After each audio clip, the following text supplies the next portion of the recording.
என்ன சார் தலையெழுத்து அது இதுன்னு இறக்கம் இல்லாம பேசிக்கிட்டு இருக்கீங்க? பாப்பாவுக்கு என்ன வழி?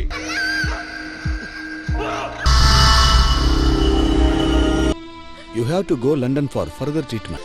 நீங்க ஓகேன்னு சொன்னா உங்களுக்காக லண்டன்ல இருக்கிற ஒரு பெரிய ஹாஸ்பிடல்ல ரெஃபர் பண்றேன். என்ன மயிறு கத்திட்டு இருக்க? அதான் பேச வர சொல்லியிருக்கேன்ல, ஒத்து வந்தா பார்ப்போம். அட நீங்க வேற இல்லை. நீனு ஒரு விஷயம் நல்லா தெரிஞ்சுக்க. என்னது இவன் அருவாளை வச்சு சேவ் பண்ணிக்கிட்டு இருக்கேன்? பயத்து வெளியில காட்டிக்க வேணாம். வழி என்னங்கிறது எனக்கு தெரியுமா? எனக்கு ரொம்ப சந்தோஷம்மா. இப்போ தான் நிம்மதியாக இருக்குது. Very good. சந்தோஷமாக போயிட்டு வாங்க. நம்ம கார் இருக்குது, அதையும் எடுத்துகிட்டு போங்க. என்ன மாப்பிள்ள, என்னாச்சு? போலீஸில் வந்திருக்காங்க. இதை கொஞ்சம் கொடுங்க சார். இதை படிச்சு பாருங்க, உங்களுக்கே புரியும்.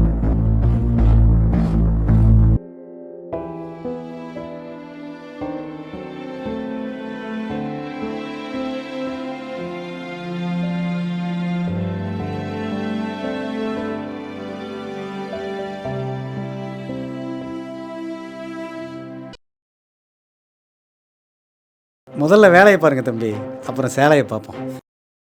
என்னுடைய மக்கள் யாருமே பயப்பட தேவையில்லை. உட்காருங்க. எதிரியை கூட மன்னிச்சிடுவேன், ஆனா துரோகிய இது வரைக்கும் யாரும் நினைச்சு கூட பார்க்க முடியாத ஒரு தண்டனை அவங்களுக்கு கொடுக்கணும்.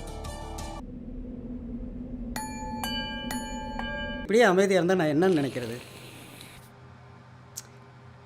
எல்லா விஷயத்துக்கும் தொடக்கம் முடிவுன்னு ஒன்று இருக்குது.